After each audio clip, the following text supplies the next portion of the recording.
This is not going to be popular. Not like that's anything new. Alright, let me just cut to the chase. The undead, the Forsaken in the game World of Warcraft, they need to go. Like, nuked off the face of the planet of Azeroth, need to go. And before you start firing up your keyboards, let me at least state my case.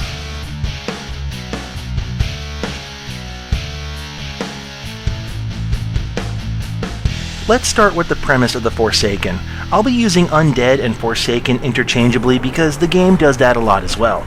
I'm also only going off of in-game lore. Not the books, not the graphic novels, just what's played out in-game. I am aware that the Forsaken have been around forever in Warcraft, but I'm not talking about the MOBA years, I'm talking about the RPG, and I'm talking about the RPG now. But I will at least try to acknowledge a little bit of the past for you. As far as the MMORPG goes, the undead have been there since vanilla. The basic backstory is that they escaped the grasp of the Lich King, been hunted by humans, and joined the Horde through the Tauren. The game goes out of its way to state repeatedly that their association with the Horde is one of convenience and necessity. I know there's a lot of history I'm leaving out here, and that's mostly in the interest of going to bed sometime before next Thursday, but suffice to say, there's really not a lot of goodwill between the rest of the Horde and the Forsaken. In fact, there used to be a mission that you would get in Thunder Bluff from one of the Chief Tauren guys there. You had to go into a dungeon, retrieve a book, and bring it back. The book was the history of the undead. And he even told you outright, I want you to get this because I don't trust them and I want to do some research. Arthas!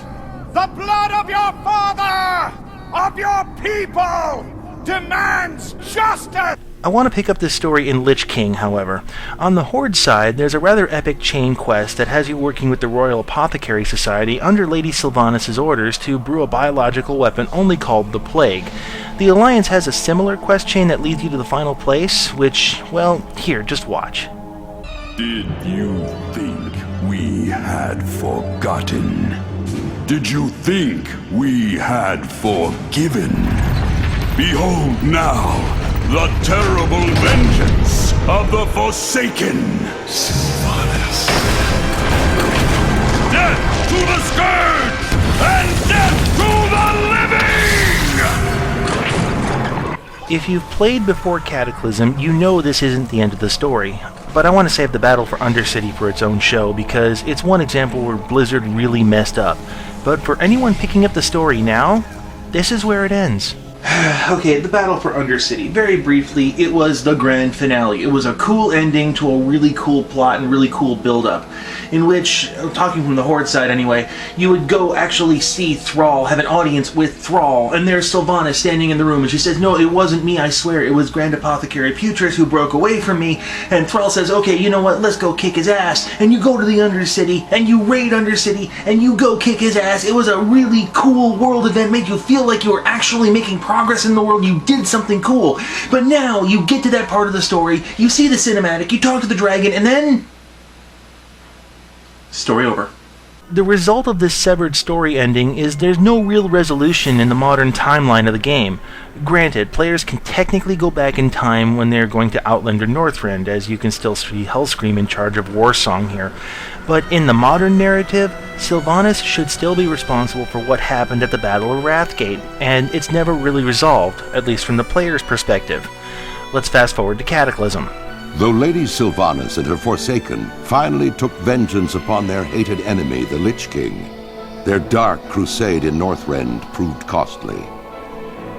Betrayed by Grand Apothecary Putris at the Battle of Wrathgate, the Forsaken's devious plague of death was unleashed upon both the Alliance and the Horde to calamitous effect. Unbeknownst to Sylvanas, Putris and his demonic ally, Veramathras, had taken control of the Undercity. As a result, the Forsaken were wrongly blamed for the traitor's atrocities. I know, the voiceover speaks about a betrayal thing, but I don't buy it. Actions speak louder than words, and in this case, the actions that you actually see happening, they speak volumes. Since the Lich King's defeat, Sylvanas has been impressing the Valkyr into resurrecting more dead humans to join the ranks of the undead, especially their enemies. The reasoning is that, well, I'll just let Lady Sylvanas explain it. As a race, we Forsaken are unable to procreate. With the aid of the Valkyr, we are now able to take the corpses of the fallen and create new Forsaken. Without these new Forsaken, my people would die out. Our hold upon Gilneas and Northern Lordaeron would crumble. Have you given any thought to what this means, Sylvanas? What difference is there between you and the Lich King now? Isn't it obvious, War Chief?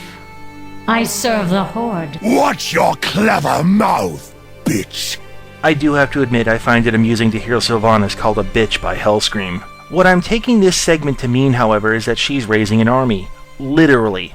To what end? Well, I can start to answer that from the Alliance side. Here's where things are going to start to get a little convoluted, because we need to look at the big picture, not just one little storyline. There's an old Russian saying, once is an accident, twice coincidence, 3 times conspiracy. If it's not Russian, it should be.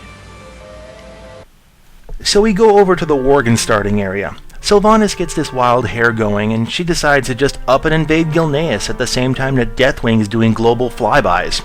The one scene where you get to see her up close, this plays out. It appears you're losing control of Gilneas, Sylvanas. Garrosh fears he's going to have to carry out this invasion himself. You can assure Garrosh that this is a minor setback. Our victory in Gilneas will be absolute. You sound very confident, Majesty. I seriously hope you do not plan to use the plague. Garrosh has explicitly forbidden it. You do well to watch your tone, General. Neither you nor Garrosh have anything to worry about. We've ceased all production of the plague, as he ordered. We'd never deploy it without his permission. My lady, should I order my men to stop the deployment of the plague? Or are we to continue as planned? What kind of question is that? Of course we're deploying the plague, as planned. Let the Gilneans enjoy their small victory. Not even their bones will remain by tomorrow. I've been trying to keep these scenes in order, and I think this is pretty much how it goes. She claims birthright, takes it at all costs. But what's more important here is that she's disobeying a direct order from Hellscream himself. So why is that important? So now we need to jump to Kalimdor. What? I told you this was convoluted! At the end of a quest chain in Stone Talon Mountains, which I'm not going to detail out here, Hellscream himself shows up to deal with someone who, well, once again, just watch. What have you done, Cromgar? War Chief! I was carrying out your command! I sent you into Stone Talon Mountains with an army. Your orders were to secure this land for the Horde. Instead, you laid waste to the land, murdered innocents, children even. Honor, Cromgar. No matter how dire the battle, never forsake it. Overlord Cromgar, you have disgraced the Horde. You have brought shame to us as a people. By my right as War Chief, I hereby relieve you of duty! You are dismissed! And you! But he spares your life because another Tauren intervenes. Wait, War Chief, please! This is the hero responsible for uncovering this corruption. This one tried to stop Cromgar. Mercy. Chieftain, on this day, I learn from you. From this quest alone, I take several things about Hellscream and the new Horde of the Cataclysm. The first one is that Hellscream does not tolerate people disobeying his orders for personal gain. The second thing I take is that Hellscream is pretty much a no BS leader, something that is echoed down the line as you do other quest chains on the Horde's side. I also take from this that Hellscream is not blinded by rage, stupid. At least in the beginning of Cataclysm. Anyway, the point I'm getting at here is that he's not dumb. He's going to be able to see what's going on. He's especially going to be able to see what the Forsaken are doing. And that's where this whole thing really starts to unravel, because there's no way that everybody could have missed all the stuff that the Forsaken has been doing. Everyone knows they're in it for themselves. Why would he tolerate that? Not to mention the reason for invading Gilneas is pretty paper thin. Long ago, this land comprised the northern kingdoms of Lordaeron, ruled by King Tyrannus Menethil. My own death came at the hands of Arthas, when he and his armies sacked my homeland, Quel'Thalas, and murdered my people. But the Alliance does not recognize our rights. They claim this land as their own, while attempting to invalidate the claims of the founders of this kingdom. I will never allow it. Never! Wait. So her claim is she wants to get her homeland back, but her homeland is Quel'Thalas. That's not even anywhere near Gilneas.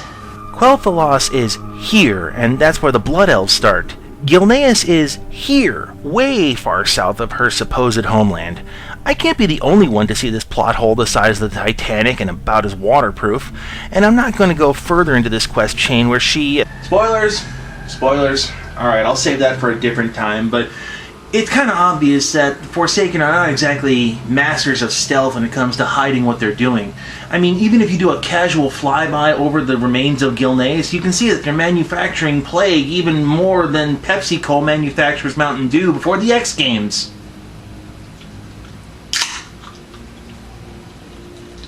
My point is that the leaders of the Horde and the Alliance aren't stupid. They'd be able to see this kind of thing. It's also been established that the Horde and the Alliance have some kind of communication going. Lady Jaina has teleported into Thrall's Seat of Power before as an in-game event to talk with him personally before the Battle of Undercity. We also have several factions that have multiple races working together, and I dare say that they would start comparing notes.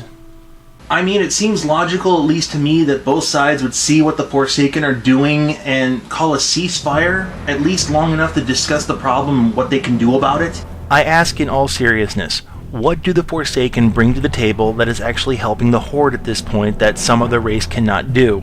In-game? Nothing. I've seen the books, and they say that they might be able to do this or to do that, but in the game itself? Nothing. As a global power on Azeroth, they are as big a threat to the Horde as the Alliance, and both sides should be able to see that. I'll even go one step further. Before every major expansion, Blizzard has several world events that herald in the major change. I could see a world event of the redemption of the Forsaken. It would be, in a word, epic. Sylvanas decides that now is the time to strike, Plague explodes in every city, missions at all levels to evacuate, regroup, and then siege onto Undercity? Epic. Or even more fun, how about this for a storyline? The Horde, probably the Tauren, they learn how to redeem the Forsaken, and they can create a new race that is not undead, can procreate, can live again. Sylvanas wants nothing to do with it, flips her stuff, and sets off the Plague in every city.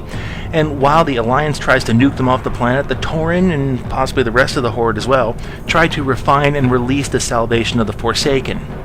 That would be epic.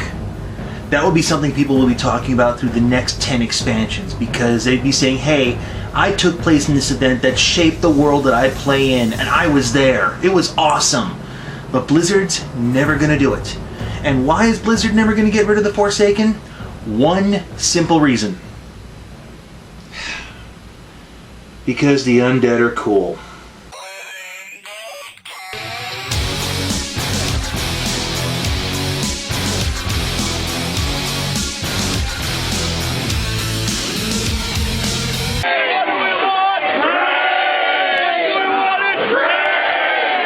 The undead in World of Warcraft are to horror fans what Worgans are to furries.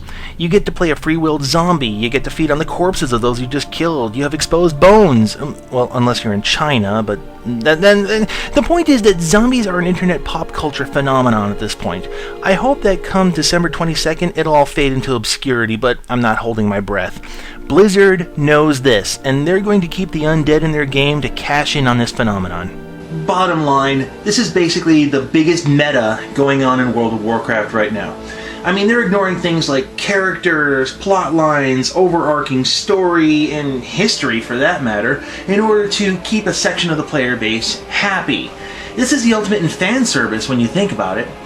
But the thing is that World of Warcraft tends to do this quite a bit. I mean, let's take a look at King Rin. I think King Rin is still on the throne because it's just making some people happy to know that he's still in the game. Honestly, I'm very much a fan of putting Lady Jenna on the throne because she would actually get stuff done for the Alliance and for Stormwind. I mean, what's the last good thing that King Rin has actually done in-game?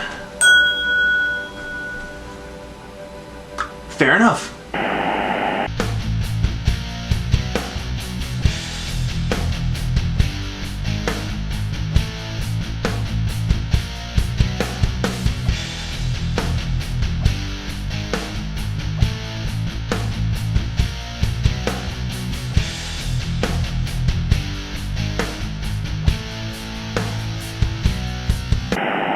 Back to back and belly to belly. Well, I done give a damn, cause I'm stone dead already. It's a zombie jambo. What?